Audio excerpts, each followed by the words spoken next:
What is up, guys? So right behind me is the brand new Mazda 3 Turbo, and I'm super excited to drive this because the old Mazdaspeed was something I really liked. However, this is very different, and I'm going to show you guys throughout this entire review. So we're going to go over every detail. Let's go ahead and get started.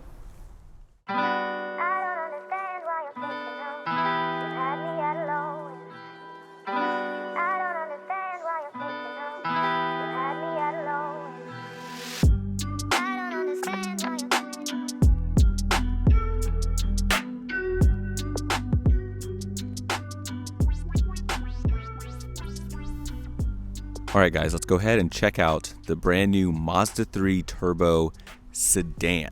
So this one is around $34,000 as you see it. You guys can see the exact MSRP here on the screen.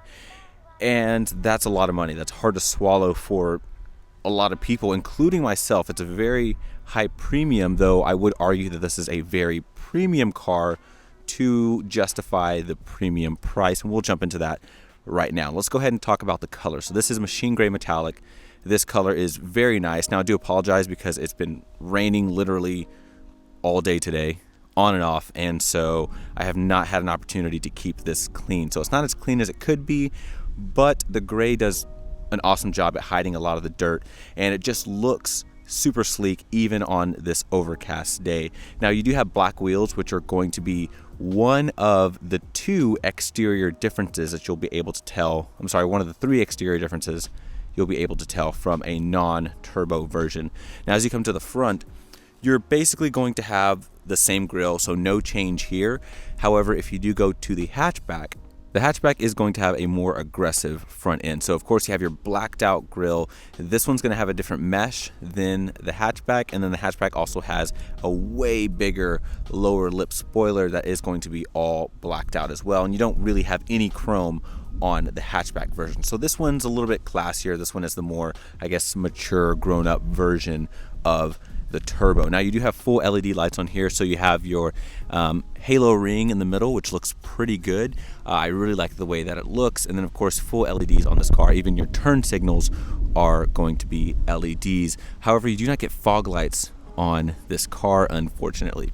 Other than that, the grille is pretty good. You guys can get a better look at this grille versus the grille on the hatchback, and this one just has a slightly different pattern, once again, to really give off that more elegant feel versus a more sporty feel that you're going to get on the hatchback. Now as we come to the wheels, like I already talked about, blacked out wheels. That is the main difference with the sedan in terms of telling whether or not this is a turbo. The other difference is going to be these blacked out mirror caps right here, but once again, very subtle.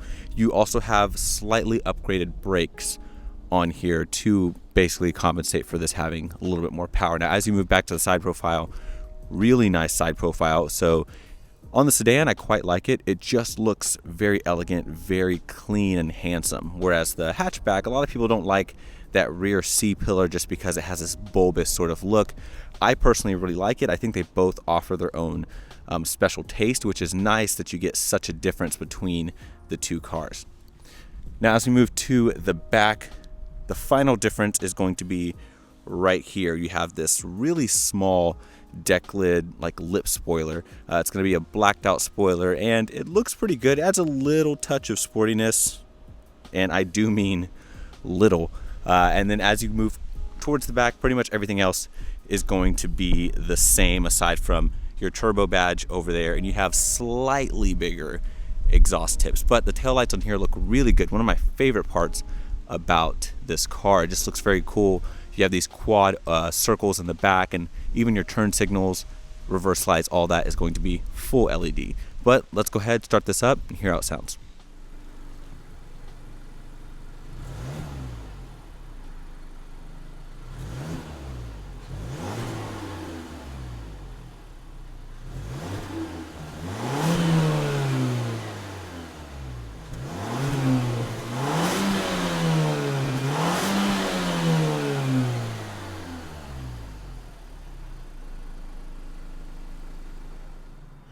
Alright guys, so here's the key for your Mazda 3. Now it's the same as basically every new Mazda. So it's got this kind of hard plastic have your Mazda symbol there, aluminum accents or chrome accents on the side, your buttons on the other side, your lock, your unlock, your trunk release, and your panic. And then on the back is just more like flat black. But it's a pretty nice key design. It is pretty big. I actually slightly prefer the previous key design just because it felt a little bit more robust in my personal opinion, but I guess it is nice to have something different, question mark. But you can get in using these buttons here on the side, or you can use the touch sensitive buttons on the door handle. So once you get to the door handle, there is basically a little area here. If I rest my finger there, it's gonna lock it. You'll hear one beep to let you know that it's locked, and then there's a touchpad behind here, and if I put my hand there, 2 beeps will mean it's unlocked, and then obviously it'll unlock. Now, once you get inside, this is going to have basically like a ivory and black interior. It looks really, really good. So starting at the door, you're gonna have pretty soft touch materials up here. You're gonna have this white colored leather here. I love how the door handle flows into this chrome accent. And you're gonna have these metal Bose speakers. You can even see like the grain in the metal there, which is pretty neat. Gloss black here with all of your window and mirror controls. Decent cubby area, which is pretty nice. And even this armrest is like super soft. That's me barely giving any pressure to it, and it just gives like crazy. So that's a very nice area to rest your elbow for sure. And then once you get on the inside, I mean, I don't know if you guys can see this, let me get out of the way, but look at this interior. It is super, super nice. The seats look great, perforations in the middle, and the whole inside just has such an upscale feel if you have not experienced these new Mazdas. All right, so in terms of me fitting in here, I'm 6 feet tall, I fit pretty well. You have a little cubby off here to the side, so I could put something like maybe a key in there. I am gonna have 2 memory seat settings there. This is to open my rear trunk. You have a camera view. This is going to be turned on and off your sensors like blind spot, rear cross, all that good stuff. Parking sensors, traction, and I even love this little chrome accent that's going to go all along here. Just looks really nice, and it even extends to the outside here. You can see more of that leather with the stitching. It's just a really nice design. But let's go ahead, start this thing up, and check out the rest. All right, everyone, so sitting inside the Mazda 3, now to start, very simple, just make sure you have the key inside of the vehicle, put your foot on the brake, this is gonna highlight green, and then you just hit that start.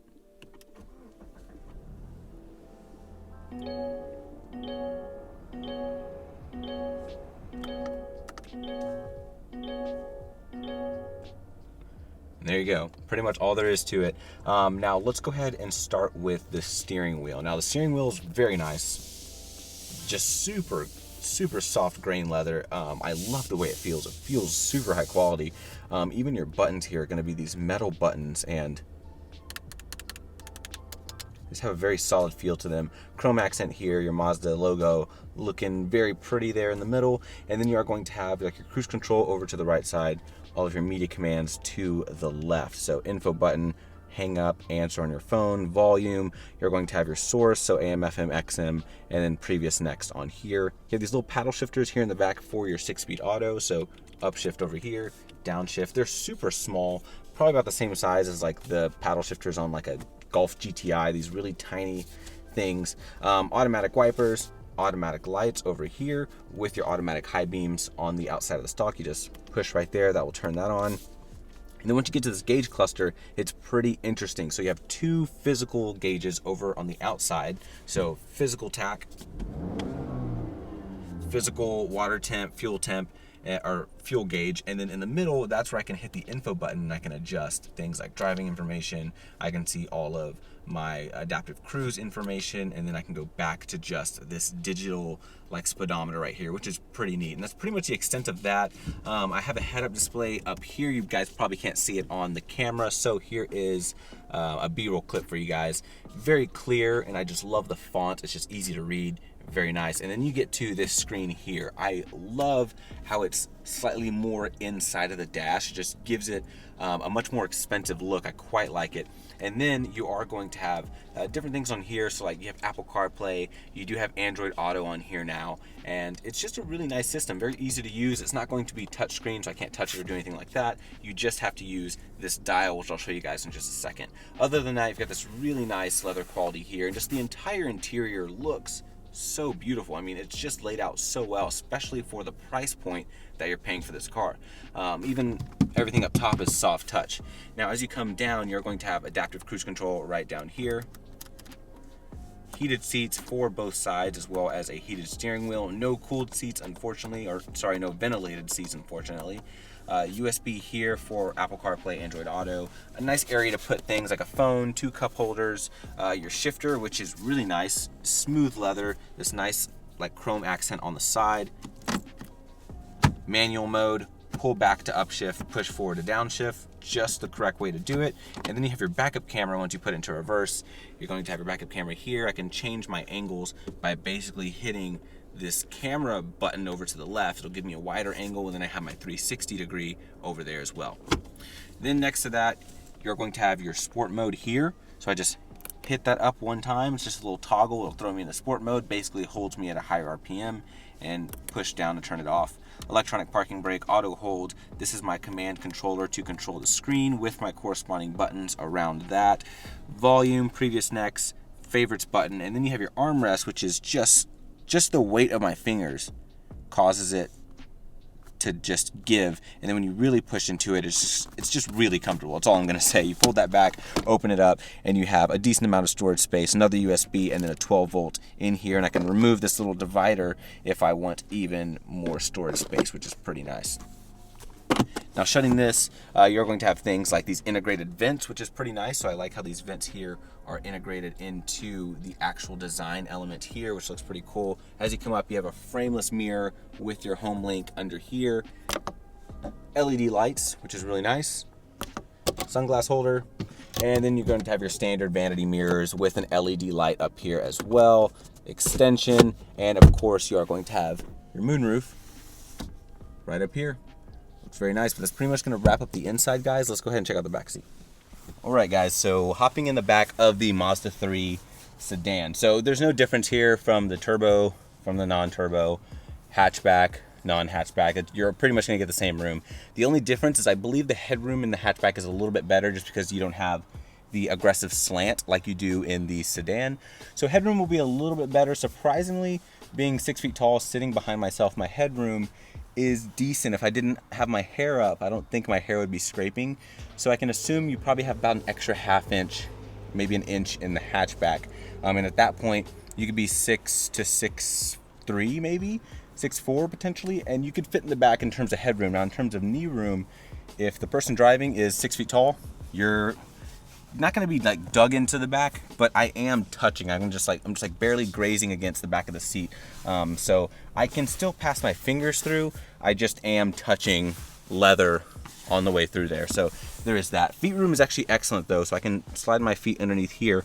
But the bottom of the seat kind of comes out towards me, so I can't really like recline, and the seat sits up at such an angle, at such a straight angle, that I feel like I'm just in super good posture the entire time, and it's just not a comfortable position, especially if you had to be back here for, let's say, 30 minutes. I would be very uncomfortable after a while. Now, shutting the door, solid shut. The materials are pretty good. You don't get a lack of material quality here in the back. So the top is still soft touch. You still have this really soft leather right here. You've got that nice aluminum accent, soft here, gloss black, and even the bottom, I mean, it's still hard plastic, but it's not like the worst grade that you would get on something like a Ford, for example. I'm sorry, Ford, please send me cars, but I mean, their plastics on the bottoms are pretty hard and rough. This is a little bit better, but it's still gonna be hard nonetheless. You don't have any vents back here, so you guys can see there's nothing here, even on the turbo model.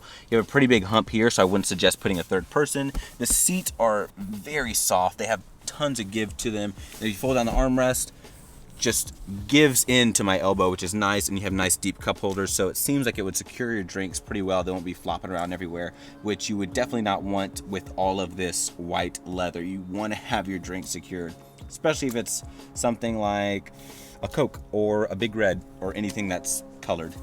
But that's pretty much going to be it for the back. LED lights, grab handle, area to put like dry cleaning, and that's pretty much going to be it, guys. So let's go ahead and check out trunk space. All right, so coming to the back of the Mazda 3. Now to get in, it's very simple. There's actually a button located right under the Mazda symbol here, and you just push that like that, and it opens right up. You can use your key, and that's pretty much the only two ways to get into the trunk. Now, once you're back here, you have a decent amount of space here. If I lift up this floor, you're going to have a spare tire located underneath there, and then you can fold the seats down as well by just pulling on these little triggers right here, and that's going to fold down the seats, giving you more space. Now, the benefit with the hatchback over the sedan is that the hatchback is just going to give you an easier use here in the back. It's just easier to get things in and out. You don't have to deal with this little lip area right here. And if you like the looks of the sedan, and if you want something a little bit more grown up feeling, this is the way to go. But in terms of practicality, the hatchback is what I personally would recommend. Though this is still pretty good. You guys can see the cubic feet here on the screen for this one. And if you want to know it for the hatchback, I have put that on the screen as well for you guys. But that's pretty much going to wrap up the back. Let's go ahead and see what's under the hood. All right, so coming under the hood of the Mazda 3. Now, I took off the engine cover just because I wanted to show you it's a little bit different. It's gonna say turbo in red lettering right here, Skyactiv G, which is the basically code name for the engine, Mazda symbol, and yeah, so plastic engine cover as we would expect. But with the engine off, or with the cover off, you guys can see the inner workings of the engine, and it's pretty cool. It's obviously very clean because it's brand new, but you can actually see the turbo located right back there. So I thought that was pretty neat. Now, in terms of specs, there's a lot of stuff floating around. So here are the official numbers for this car. Now, you can run this off of two different fuels. So this computer will basically remap itself depending on what fuel you put in. So let's say if we're in California like I am now, we only have a max of 91 octane. If you can find 93 octane, a lot of other states have it, this will retune itself to put out 250 horsepower and about 320 pound-feet of torque. And if you run this just off of 87 octane, which you can do, so if you want a lower cost of ownership, you don't want to have to constantly put premium in this thing, you can run it off of 87. It will be safe for the engine. The computer will basically just remap itself. It won't put itself in its most aggressive setting. That way it's not basically using the full potential of the engine unless it has that high quality fuel. So if you just run it off of 87, it'll make 227 horsepower, 310 pound-feet of torque. Still good power figures, especially the torque. The torque is what's very, very impressive on this car. And this is a 2.5 liter turbocharged 4-cylinder engine. This is Mazda's dynamic pressure turbo. So basically you have a really small port that's going to accelerate the air so that way it fully spools up around 2,000 RPM. And then you have a bigger port that'll basically keep it flowing at higher RPM. So it's pretty neat. And once again, if you like to take care of your car, you love to put premium in your car, this is going to reward you greatly. And if you don't, nothing wrong with that. Just know that this engine will still run in a very safe manner. But it's pretty much going to be it for this. This is all-wheel drive. It comes standard all-wheel drive with the turbo, because without it, this thing would literally just spin the front wheels for like a mile. It's pretty crazy. But yeah, let's go ahead and get this on the road, see how it does. What is up, guys? So driving the Mazda 3 Turbo.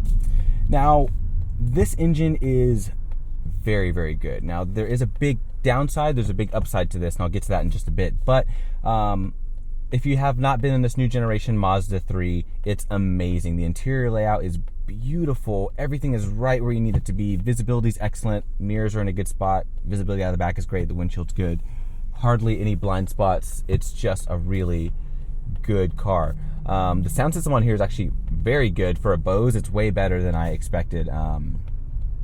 And come to think of it, I have never listened to the sound system on here, so it's just nice to know that the sound system is really, really good.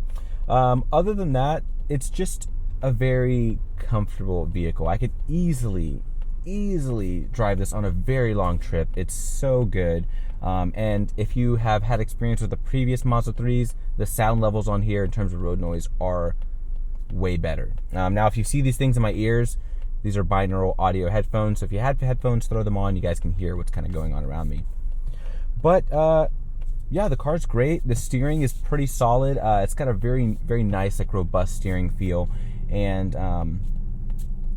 yeah, the car is great. But I'm sure you guys really want to know how this performs in a more performance-oriented setting. So let's go ahead and see how it does. All right, so let's actually have some fun with this thing. Driving the Mazda 3 Turbo, let's go ahead and toss it into sport mode. And it's gonna hold my RPMs higher, so I'm at 2,000 RPM right now.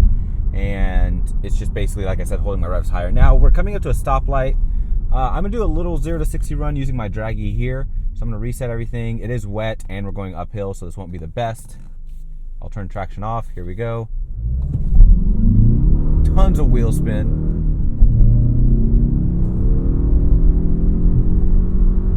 $60. There we go. And we're coming up to another stoplight. Alrighty. That was 7.9 seconds. So, once again, going uphill, traction off. I'm gonna turn traction back on. Still going uphill, it's still wet, but I'm gonna see what it can do now. Reset everything. And I'm just gonna floor it when it turns green.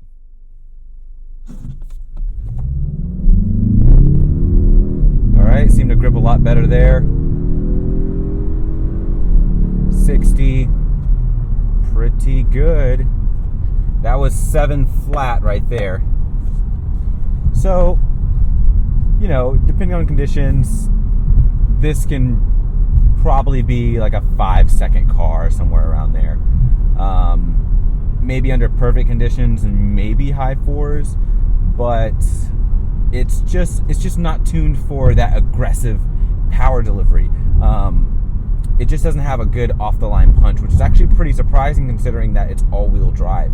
And that is one of my biggest complaints, is this all-wheel drive system. It's not that good, if I'm being honest, especially in a more performance-oriented manner. Now, in terms of things like making sure I have grip whenever it's wet, it's done well. So it's been raining literally the entire time I've had this car, and it drives so well in the rain. It just does a good job of putting the power down and making you feel safe and secure. But then in situations like that, when you're trying to go quickly, when you want to see what it can do off the line, it just doesn't perform well. The front wheels slip quite a bit before it actually sends power to the rear, and then it really doesn't seem like it's sending that much power to the rear, unfortunately. So in that regard, it's not a true like Mazdaspeed replacement. It's really more like, let's say if you get an Audi, or let's even use a Honda Accord, for example. They have the 1.5 turbo, they have the 2-liter turbo. This is the 2-liter turbo. This is the more potent engine offering, though this isn't a full-on performance variant. I'm hoping that will still come later, because I really would like to see this all-wheel drive tuned in a more aggressive fashion.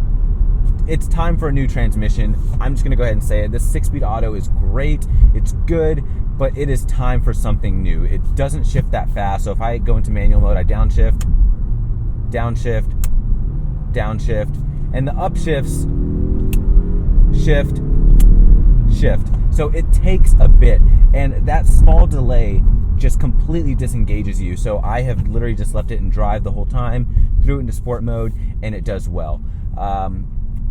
You know, if they had it in a manual, it may change that regard of it, but I still think the all-wheel drive one here really needs to be beefed up if they're going to do something performance-oriented. For what this is, it's fine. It's just remembering this is not a performance vehicle. It is a more potent Mazda 3, and if you continuously think about that, it does such a great job. It rides well, it's got a good punch to it, and it feels faster whenever you're just cruising around, because the torque on here is amazing. Imagine you are out here in the coast and you're just surfing on a wave of torque. That's literally what it feels like. It feels more diesel because you just have this effortless surge of just meaty torque. It's so satisfying. And in terms of an everyday car, it's perfect. In terms of engines go, this is the best example of perfect power delivery without going to electric. This is that good. In terms of just rolling onto the power, giving you more than enough. I could be around 2,500 RPM on the highway and easily cruise past someone going 70. It's just that good because it's got so much torque, especially if you're filling this up with premium fuel. Now, the numbers may suggest this is like a GTI competitor, but it's really not. It's definitely something a little bit classier, something a little bit more mature. But I do hope Mazda does come out with a performance version, because this is really just a massive tease to all of the enthusiasts out there.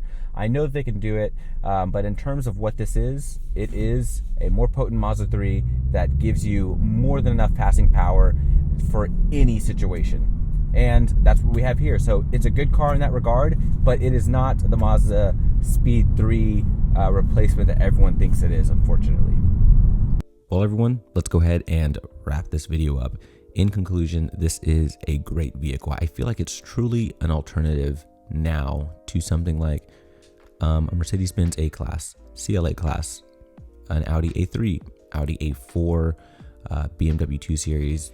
Though this isn't the Mazdaspeed we've been looking for, it sets the foundation for what Mazda is trying to be currently as a brand, and that's a more premium offering to things like Toyota, Honda, in terms of just your overall quality experience. And this does that very well. My only complaints would be, once again, the all-wheel drive system, and I do think that a better transmission would take advantage of the power on tap a little bit better. I would just really be happy with maybe more gears, shorter gearing at the bottom, and then obviously having your longer gears at the top. Most importantly, guys, I want to know what you think. So comment below. If you're new to my channel, I would love to have you subscribe. Hit the red box, hit the notification bell. That way you guys never miss an upload. And be sure to follow me on my biggest account, TikTok. Same thing, Forrest Auto Reviews. You can find me on there if you guys want to see the cars that I have before I put them here on YouTube. But thank you guys so much for watching. Hope you enjoyed this review.